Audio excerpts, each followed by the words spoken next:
At one point, one year, it was named the most beautiful place in the world. The red rocks.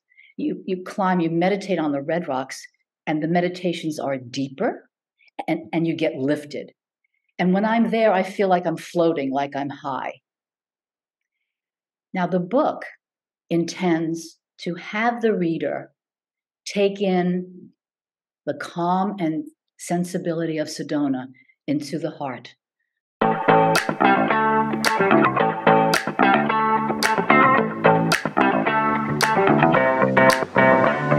Welcome to Share.care, an all-inclusive community sharing experience, strength, and hope to create strong, healthy, and inspiring relationships. Share.care communities work toward every individual feeling safe, valued, and heard, free from the threat of danger, pain, or harm. Each episode, founder Damian Andrews explores the principles underpinning Share.care and invites expert special guests to share their knowledge so you can easily reap the benefits so many others experience. You hold the choice to create your future. Let it be with strong, healthy, and inspiring relationships. Hello and welcome to the Share.care podcast. Our belief is that global peace starts at home. Feeling safe, valued, and heard gives you a foundation to confidently step out and make the world a happier and safer place for everyone. Because in today's world, it's in your own interest to help others. And today we have the lovely Dr. Linda Marsanico as our special guest. Now, Linda has been a guest before, and we'll put the links to her previous podcasts in the show notes as well. But she's a psychologist with an integrative and spiritual focus. Her speciality is psychodynamic work with children, adolescents, and families. She utilizes the beauty and function of playing, including fantasy, creativity, and energy flow to align the conscious and unconscious. And what we're here to talk about today is Linda's new book. For those who are watching, I'm holding up the book now, The A Train to Sedona. Welcome, Linda. Pleasure to have you back on the show. Thank you so much, Damian. I'm so happy to be with you, to be talking to you again. It's always a pleasure. Yeah, it's lovely, and you've done some great work with this book. And we were talking briefly in the pre-show about the writing philosophy and how you brought the storytelling out in that, because there's a lot of really personal connection to this book. Let's just go back, and I'd like to go in the Wayback Machine. You know, that Doc Brown DeLorean time machine. When you hit 88 miles an hour, you can travel through time. Let's jump in that. I'll sit in the passenger side. You can put your foot down and hit 88 miles an hour. But can you take us back to the story behind the book? Why did you want to write this book? When 9/11 happened, I'm in New York and very close by to the World Trade Centers. I felt bereft. And I joined a local food co-op so that I would be part of something collaborative and bigger than I am. I then was searching and felt itchy, and I joined a spiritual group. Now, the spiritual group met every week, and then the clairvoyant healer was available for healings, which I had very often, every 3 weeks for years. I had Reiki and wonderful energy work. And I continued being part of the meditation group, and mostly women. There were some men in it.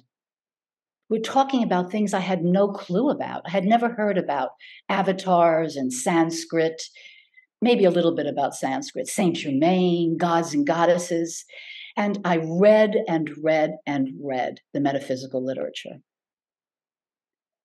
And I started to heal. I let go of what didn't serve me. I resolved conflicts. And I became more loving. And I had this experience that I wanted to share. For two reasons. I wanted to have my voice be heard, and I wanted to share the journey so that my meandering could lead to somebody on the express train. The A train is an express train in New York. And thinking that if somebody reads about me, they can gain an insight and it would be helpful to them. I love that. And how, from that perspective, when we talk about the storytelling? Because as you said, when you were first, for the audience in the pre-show, when we were talking about this, when you were looking at it, there was some bits and pieces that were kind of a little bit dry, but then you went through this process of drawing out that story. What was that like? Was it, from a cathartic point of view, what was it like to actually go through and draw out those memories and then put that into a story form? Drawing out the memories was the high point, but going through the book and redoing it was one of the most challenging things I've ever done. I had rewritten this book a number of times. The stories came easily when I'd be talking about love or the lack of compassion that I had in an instance. A story would come up. Mm, And my coach had said, speak to the reader, share your humanity, tell the stories that you know so well. And that was a joyous thing. And then the reflections after every chapter. I want to see a reflection. That's a good idea. And those were fun to write. I just wrote and it flowed when I started writing those. It was sort of, I was associating mhm. and insights would come and I'd bring something in. And it was very freeing to do the reflections. I love that. And tell us about the connection for the audience who haven't read the book, the connection that you have to Sedona. I mean, it's a beautiful village. Do you want to describe that and where that came from as well? I had been going to Sedona since 2001. Hmm. All the members of the spiritual group and other people knew all about Sedona. I hadn't. For For the audience, twice, let them know where Sedona is. thank you. Sedona is in Arizona, about 2.5 hours north by car from Phoenix. Thank you. Yeah. It is a very beautiful village. At one point, one year, it was named the most beautiful place in the world. The Wow. red rocks. You climb, you meditate on the red rocks, and the meditations are deeper and you get lifted. And when I'm there, I feel like I'm floating, like I'm high.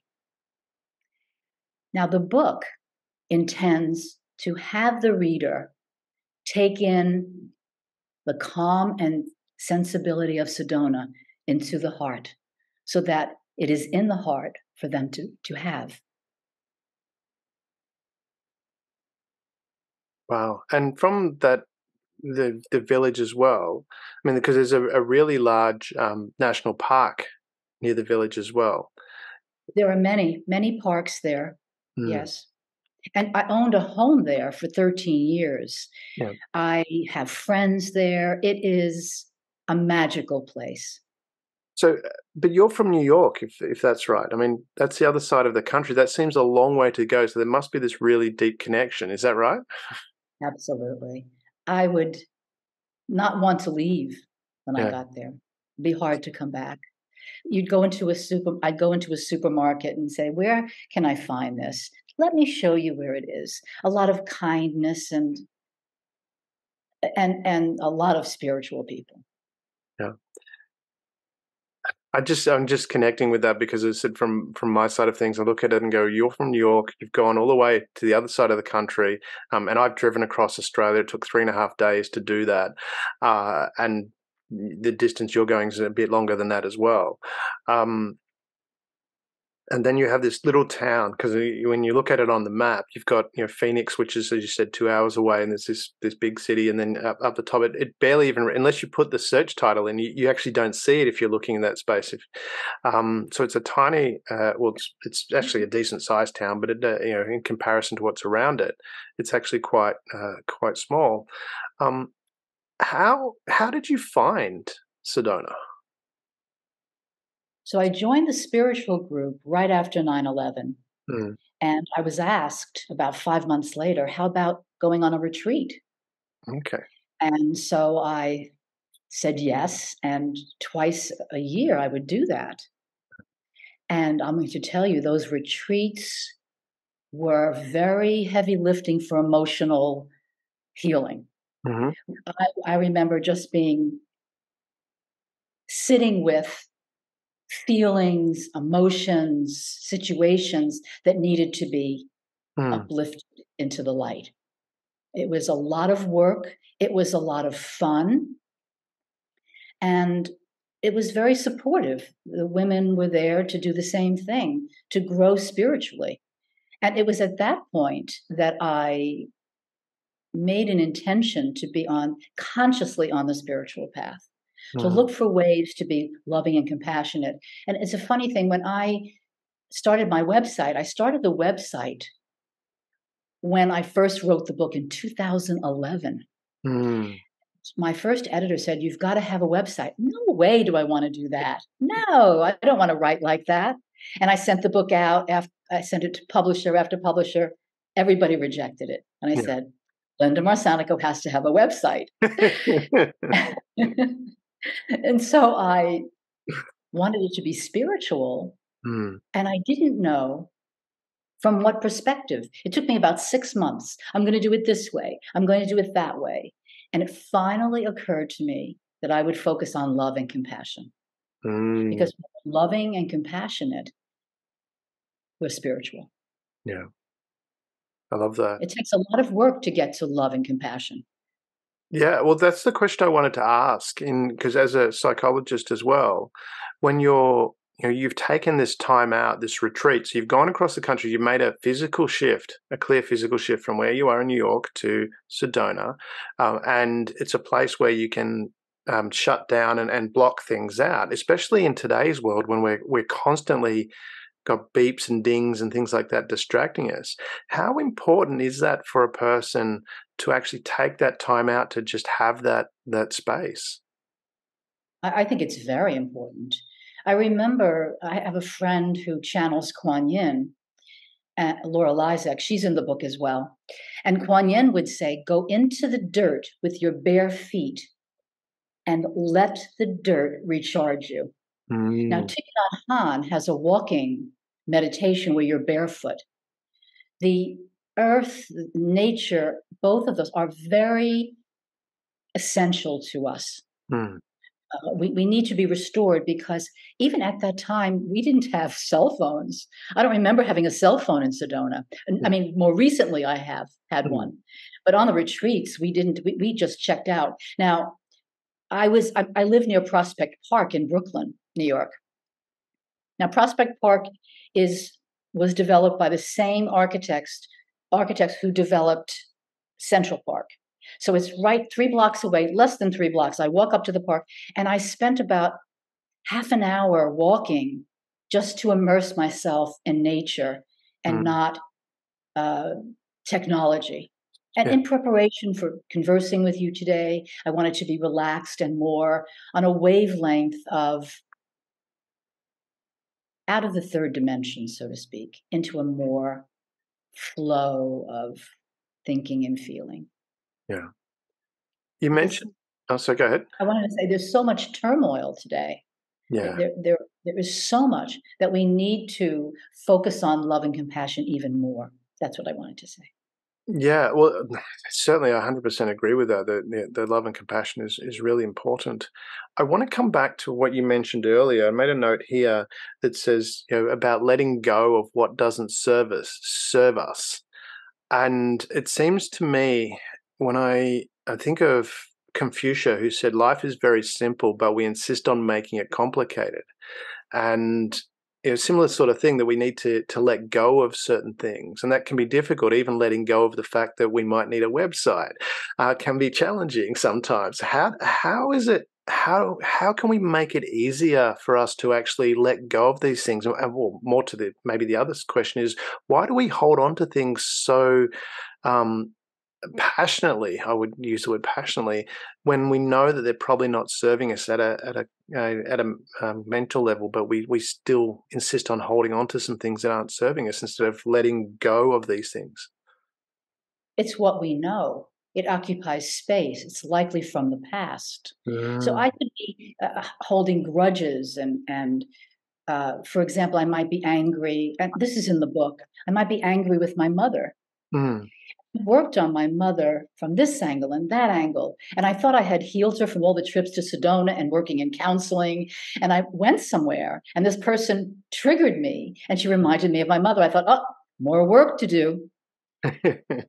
So as I work, I will need to acknowledge, I will need to take responsibility for myself. Mm. I may need to do some grieving. I Mm. may need to journal. I may need some counseling. You take what you need to do in order to do it. It's not easy, Damien. It's Yeah. not easy because we can go along and continue what we've been doing because it's customary. Mm. Is that? And the idea is also, excuse me, the idea is that when I let go of my angst towards my mother, Mm. I then have some space where I am not a victim, I'm not an angry person, I am free. Mm. And what do I do with that freedom? It's a challenge. Yeah. I'm shifting who I am. I'm leaving space for the unknown. And that's scary. Oh, yeah. Is that part of that? And I think the cross of being someone interviewing someone is that even though I've read the book, I have to ask questions from the perspective about the book, and it sounds like he doesn't know what he's talking about. But I'm okay with that. I'm not thinking that, No, Damien. I am. No, no, no. Oh, then I think you're being harsh with yourself. Probably, but it's one of those funny things that we look at, and that's the perspective that and the reason I'm raising that is because we do have these perspectives about ourselves that we hold on to and think that people are, thinking about us when in reality people are busy going about their own thing. And you talk about that because you give 12 tips in the book. You've got these guideposts for that spiritual path. Do you want to, from that side, do you want to talk us through those? I mean, you talk about in intention and an attitude of responsibility, and that's where that one really stood out for me was this attitude of responsibility that if we take that on, that we're the ones holding on. That's why I asked the question about letting go.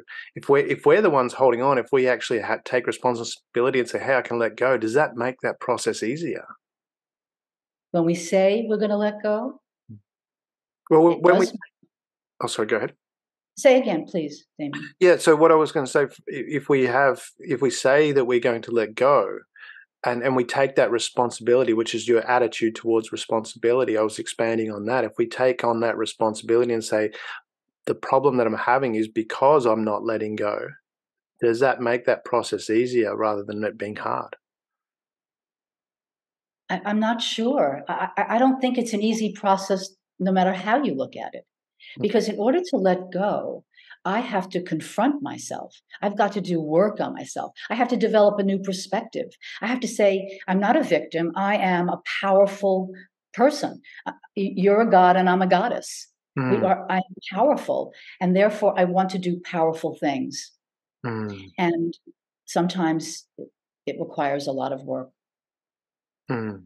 The third, there's the intention to be on the path, the having a sense of responsibility. Because if I'm responsible, I'm not off balance, I'm not blaming someone else. Mm. I'm saying, hey, this is it. I'm it. Yeah. As I say to myself and my clients, I'm the CEO of my company and the president of my being. I love that you're talking about not blaming, because it was something interesting from my experience in the world is with the corporate clients that I work with. I have a continuous improvement program that I implement. And as part of that program, I have the no excuse policy, is that when someone says that they're going to do something, we have a meeting once a week and they say they're going to do something. When they come back the next week and report on what they've done, the no excuse policy is if they don't get it done, they're not allowed to give an excuse. There's no blame, but they can't give an excuse. And it was amazing how that changed accountability for getting things done, because people didn't want to turn up and they just say, I didn't do it, because they couldn't give a reason. They just had to say, I didn't do it. And then I Very took that a step further and said, and to myself, I said, what if I apply that to my own life? And that's why maybe for me, my reticular activating system is zoned in on that, because it's a focus for me. But this guidepost of that responsibility, when we actually don't allow, you mentioned blame before, when we don't allow blame to fall elsewhere. One of my favorite quotes is from Sophocles, who said that one of the hardest things, I'm paraphrasing a little bit because I don't have it directly in front of me, but it's one of the hardest things to do is look at your own troubles and realize that you yourself are the cause.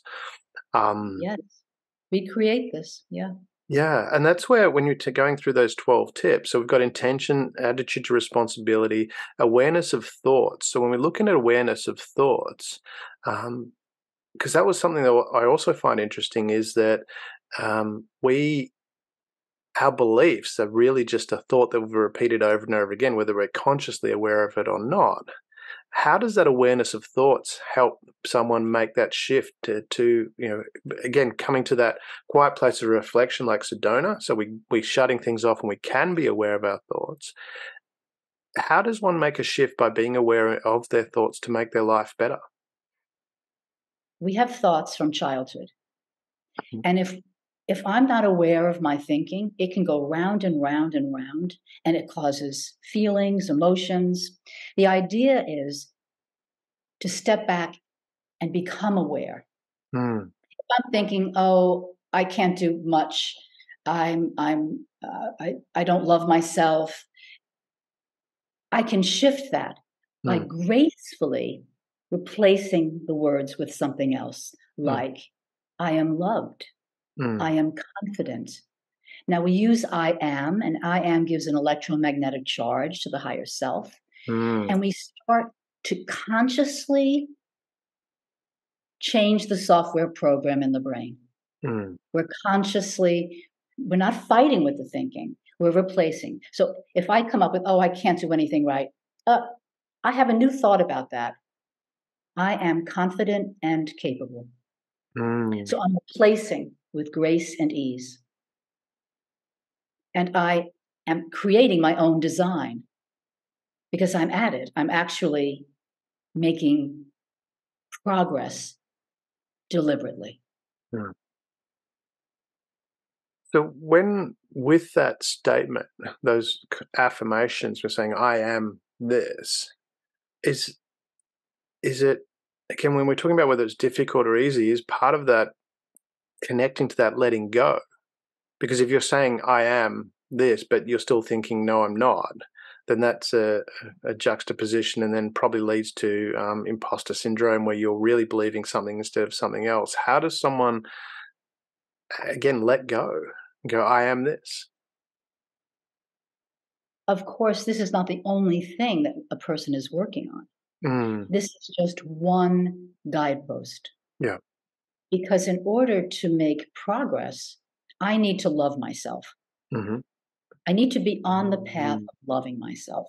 Yeah. And eventually, down the road, it's not a linear road, it's more of an organic one. Love and compassion happens. And it makes me think of the song by the Beatles, All Hmm. You Need Is Love. Mm, All you need is love. All you need is love. Very simple. yeah. But listen to the music. The music has the national anthem of France, Bach, there's Graham Nash, there's somebody from the Rolling Stones. They're all in it. Mm, And it's moving and grooving and a little frantic at times. yeah. And my interpretation of that is that resembles the work we need to do Hmm. in order to hop on to all you need is love. Hmm. So we in the path we're doing different things at different times. Hmm. And saying I am confident is something, and someone might choose something else. I am alive. Mm, Certainly that's true. I am alive. I go to work. I am work. I love the I am. I am working every day. It needs to feel okay with a person. mm. What they're putting in there needs to feel appropriate. Have I answered your question about that?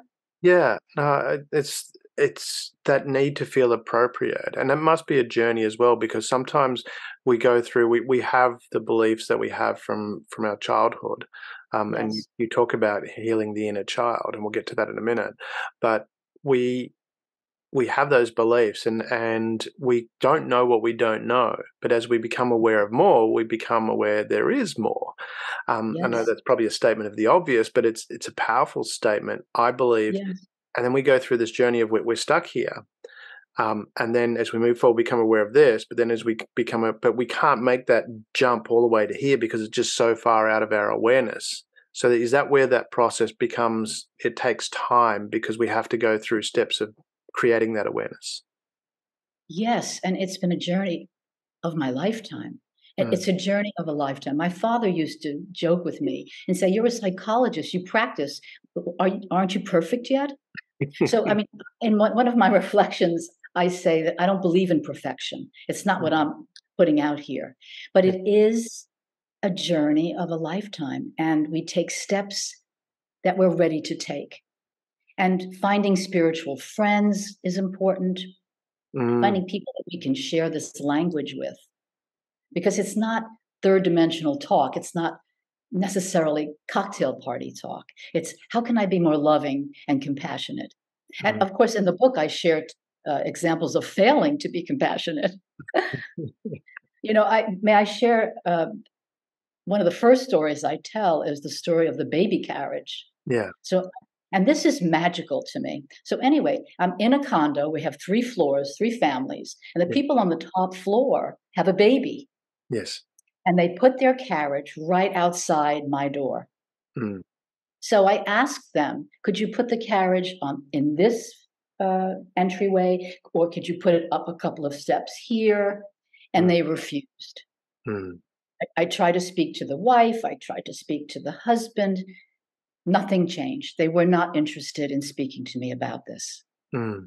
And we were all very unhappy. The energy, you can imagine the energy in the building was negative. Mm. So I think an angel whispered in my ear because I started to say, I am a bodhisattva. And I am a bodhisattva. A bodhisattva is a person who is on the spiritual path toward enlightenment. So we Mhm. can all aspire to that. So I would go to work and I'd come home and see the carriage in front of my door. I am a bodhisattva. I am a bodhisattva. I am a bodhisattva. I am a bodhisattva. Mm. And they moved the carriage. So I feel that the energy shifted, the love energy, because I was truly sending energy of love and compassion. And the way we feel energy as we walk into a room, perhaps the vibe is negative or positive, we feel it. They Mm. felt my chanting energy.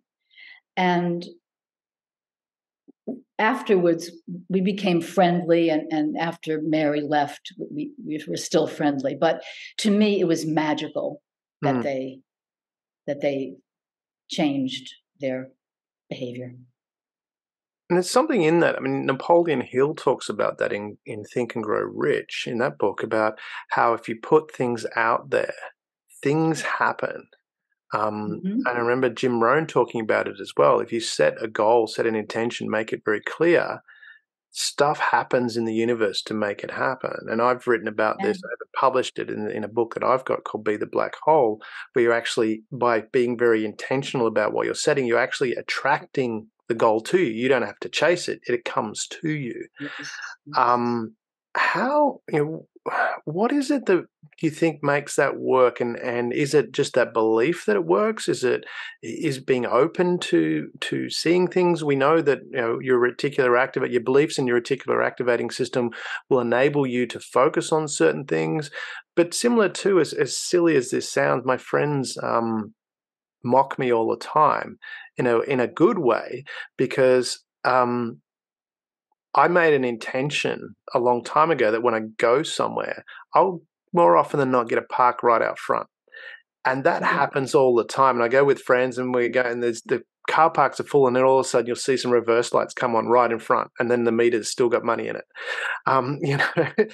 Is it, and that happens a lot. So how does that work when we're talking about do we know how that works, or is it just a case of how do we, like driving a car, you may not know how an internal combustion or electric motor works, but you don't need to be able to drive the car. Do we just need to set that intention?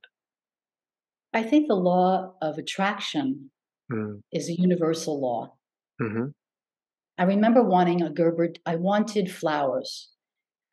This is a number of years ago, and I put it out with emotion and feeling silently.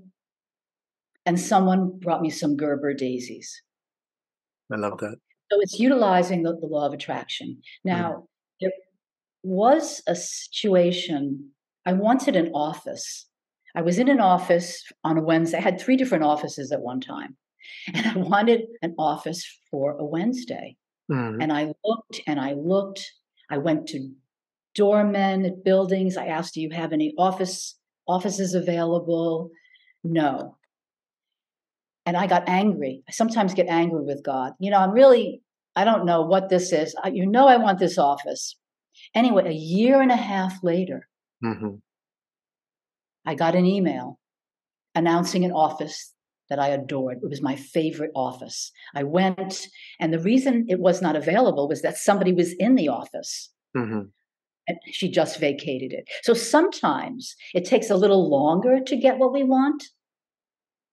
And sometimes it happens more immediately. Now, there is also co-creating. Manifesting is putting it out there, using the law of universe to pull in what it is that you want. It's said that it's waiting there and you need to pull it in. Okay. Co-creating is working with creator and partnering with the most fabulous partner you can imagine, deferring to the will of God. So you might say, I've said, I want this situation. That's what I want. I don't know whether that's in my best interests. You do, and I leave it to you. And it will come to me. And sometimes we don't know what's happening is happening probably for a reason that serves us. And sometimes it does come clear later on. An example for me was there was a company that I wanted to work for many years ago. And I thought that was great. And I had the interview. I thought it was fantastic. And I was going to get the job. I didn't get the job. I was really upset. And then I ended up getting a job with another firm, which was also a very, very good firm. But it turned out that first firm, and it was a small industry that I was working in, that first firm were known as Dodgy Brothers. They weren't very good at all. And had I got that job, I would have got labeled with that as well. And I ended up working with another firm with 2 partners of that practice that were exceptional. So sometimes we don't know what's the reason, but sometimes it comes out later. Can we? And that's where faith comes in, and patience. But please continue. Oh no, patience. I love the word patience. That's something that's taken me a long time to learn. I don't know, I still learns it. But before I get to that, because you talk about in the book as well, on those 12 steps, is you talk about developing ego and then stepping back from ego. Can you explain more about that, and in the context of the stories that you've got in the book as well? I'm developing my ego when I get to know myself very well. When I brought up unconscious material into consciousness, when I deal with my fears, when I become compassionate with myself, I'm developing. I'm giving myself what I want through assertion.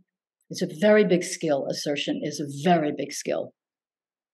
And I'm rounding myself out and truly learning to love myself.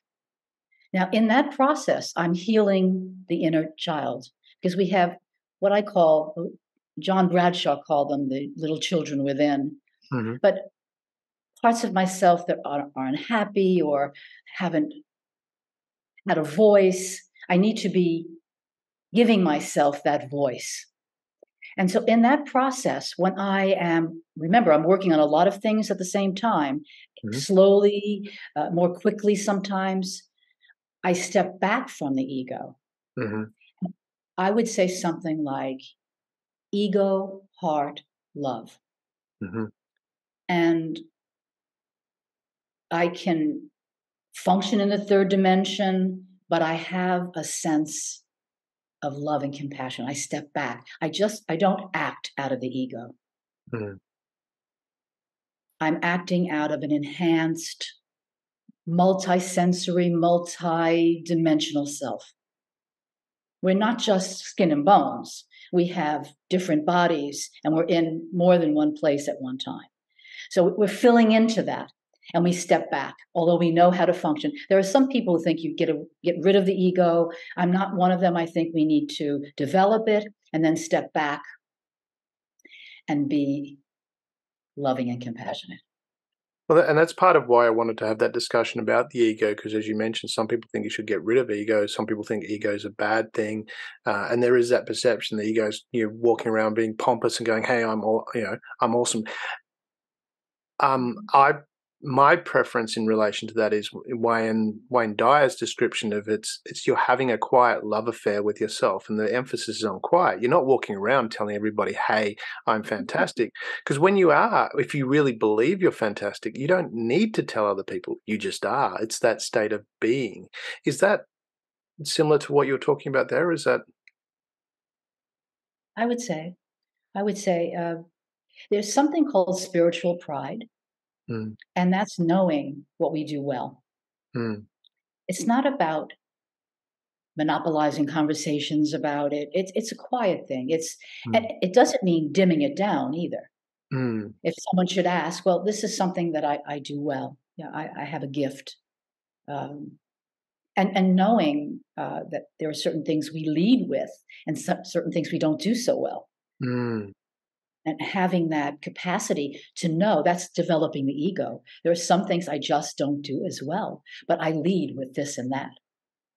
Yeah, I love that. I joke that when God gave out a sense of direction, I was hiding somewhere. I don't think you're alone in that category. I think there are a number of people that fit that category. I'm the opposite. I was when I was younger, I used to read maps for fun, which is kind of sad, but Oh, I love it. I love it. but that's why I really wanted to explore that ego, because I think it's got a bad rap, where I personally believe ego is a good thing.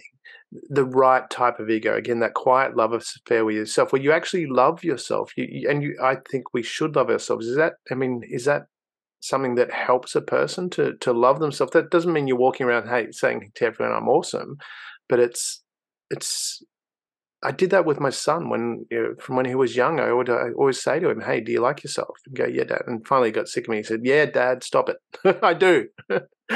But I've noticed in his behavior, he has a confidence about himself where he just goes about his business, and teachers at school have even said that he goes about his business. He does what he does. He's not influenced by other people. He does his own thing. And that's what I was wondering, is that, maybe I've messed him up, but you never know, but it's like, He sounds like he has a strong sense of self.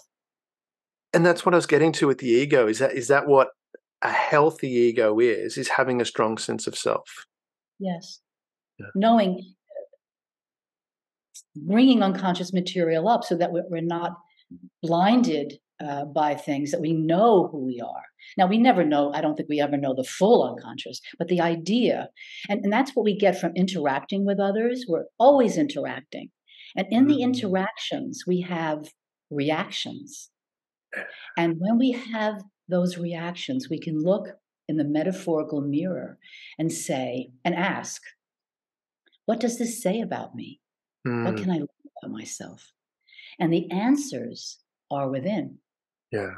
And creator is within, and the center of love is within. This is a journey within. Mm. Yeah. And knowing myself develops my ego. Yeah. I love that. You also talk about, and you've mentioned it as we were talking about in this podcast so far. You've talked about choosing love and over fear, and partnering with others. And I want to put this in context of things that are happening in the world today. And we look at the Russia's invasion of Ukraine. Now, from their perspective, if they were going to do that, that always had to happen now, because their demographics are so shot and getting worse that they wouldn't have the manpower available to do that in the future. They just wouldn't have the people, the men of fighting age, to do that. That's why that had to happen now, and there's a whole bunch of reasons as to why they wanted that war, and thought about that. But in doing so, they've made their demographics so much worse because so many men have died. and are no longer there available, which is massively tragic. Then when we're choosing love over fear, their fear, as has been the case, when you look at the geography, they have lots of open land, flat land that's easy to traverse over, and they've been invaded many times, including by the Nazis, because of that. And so their thinking was, we need to move forward and plug the gaps where they are. And that's why Ukraine is on the way to some of those gaps in Poland and some of the other countries where they've got big mountain ranges where that becomes a natural barrier. So from their perspective, they're operating out of fear that we've got to plug this gap to stop being invaded again. Whereas the world has now shifted. That's not something. Since World War II, there was and that's part of why a number of countries got together and said, we want to stop that. How do we make that shift? When we look at it from that context, out of fear, they've started an invasion, which has now made their whole demographic completely worse than it was. It was bad anyway. And almost now solidified their extinction as a culture. Much faster than it was probably going to happen. How do you make that shift from fear to love and avoid those kind of things happening? You mean for the Ukrainians? And just as a people, when we're talking about, I'm using that as an analogy. But when you look at the Russians, it was out of fear that they were going to be invaded, that they said, we will invade first to block these gaps. But if they had the approach of going, hey, let's create a relationship, let's connect with people rather than imposing our will on other people. Let's as you talk about love and partnering with others, instead of waging a war, they said, okay, there might be some changes going forward, but let's partner and work together. How do we get that mindset? Well, I think that all of this is coming up now because all of this negativity needs to be healed.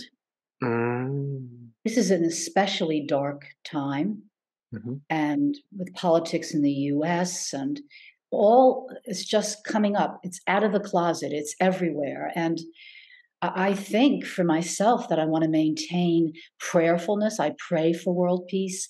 I pray for peace in the Ukraine, peace in the Middle East. And I try to be supportive of people who are in pain by using words of comfort, by donating in any way that I can to take a stance in government. It's said that when we heal ourselves, we affect the rest of the world. So the energy that I create is, at some point, we all are creating energy. Let it be loving energy. And at some point, my prayer is that we get past this sooner rather than later. At this very tragic time for us. And this is what your book really is about, and coming back to bring the book back into that, this is my segue, is the book is about, love over fear. And there's so many stories in there you talk about, and you mentioned about the baby carriage and how you approached that. Rather than yelling and screaming at them, you had a different approach, which got the result.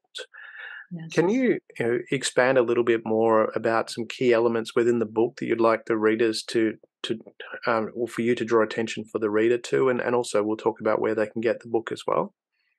How much time do we have? We've still got another probably 5 minutes or so before we need to wind up. So let me read 2 cases in point, which might be very interesting. So I'm reading from the book. Driving has been a source of adventure and challenge over the years. I rented a garage space that services 12 vehicles. Because of a narrow entry, I had to back into the space. One summer night after 10 o'clock, a large private garbage truck followed me as I turned the corner onto my street.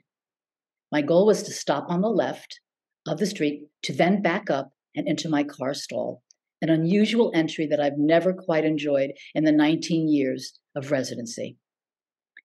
So I stopped on the left as I planned and opened the garage door. The garbage truck, stopped too, right behind me. Only as I backed up, the driver wouldn't budge to allow me the space I needed. I tried once more with the same result. On some level, I was afraid because of the late hour and because the driver could not be seen. Intimidated as I was, it was necessary for me to get out of my car on the dark, quiet street. I needed to ask for the driver's help. I reached past fear into my heart, smiled, and motioned to him. Through my speaking and gesturing, he understood what I needed to do, and he backed up, giving me the required space. I felt such a relief. As he drove off, he waved goodbye. We waved goodbye like friends who had just completed a task. I felt grateful for his cooperation, which reminded me that we have the ability to make space for the other, negotiating the many situations we encounter. We can make life easier, stretching to communicate and accommodate. Whoops. Susie? As the driver and I demonstrated that evening, he became more flexible and I more compassionate, a most pragmatic transition. Now, my next example at the same garage had the opposite effect. Before getting into the garage, I had attended a dinner party where one guest aggressively, to win a point, maintained a position that denied a personal stance of mine. I gently gave this person examples of ways in which I have balanced my values in a nuanced way, yet this person was unrelenting and wouldn't acknowledge these subtleties. I hadn't realized how blocked I felt about this disregard for my sensibility until I got to the same garage at around the same time of night, where a car was parked directly in front of the entrance. I pulled up alongside his car. The driver, a middle-aged man, was slow to advance. Once I gestured that I needed him to move. He pulled up, and I didn't think he left me enough room to back up. I flicked my low beam lights repeatedly in the effort to have him pull up further. My anger was palpable. He didn't budge or say anything as I continued to flick my lights. He put on his hazards. I felt the anger with each depress of my light lever. I finally caught myself, took a breath, reevaluating the distance I needed to back into my garage, and successfully drove into my stall. I had felt blocked by the dinner guest as well as the driver. This burst of negativity surprised me and seemed to come out of nowhere. There it had been, lurking in my unconscious. Each cell in my body was charged with anger, and my energy radiated negativity. Once I understood my feelings, I was able to breathe and calm myself. I acted differently in these two similar situations. I was calm and resilient in my response to the driver in this private garbage truck, not so in the interaction with the man whose car blocked my entrance. Why? In this situation, lurking in my unconscious was the anger I hadn't consciously recognized. And this unknowingness sabotaged my ability to be compassionate with this driver. This example demonstrates the power of the unconscious mind to motivate our behavior and the importance of bringing the unconscious mind into conscious thinking. I love that. That's a great example of a similar situation where you've reacted completely differently. And that happens all the time, I think, where we have those situations where it's not the situation, it's how we're interpreting the situation. Exactly, Damien. I love that. So where can the listeners find the book? I believe it's on Amazon. Where else will they find it? On Barnes & Noble, Walmart, and there's a link, theatrainbook.com. theatrainbook.com. We'll put that in the show. Right to Amazon. Yeah, we'll put that in the show notes and other ways for people to contact them. What is, from reading the book, if you were to put in a nutshell, a key thing that you want people to take away from reading the book, what would be that key thing? My hope is that they'll love themselves and treat themselves with compassion and forgiveness. Love that. That's awesome. Linda, thank you very much for taking the time to be on the podcast. Thank you very much for taking the time to write the book and share those wonderful experiences with people. It's been such a great pleasure chatting to you. Listeners, go out and grab the book. It is fantastic. The A Train to Sedona, which I've got here. Have a read. There's so much insightful wisdom in there. Linda, thank you very much for being on the show. Thank you so much for having me, Damien.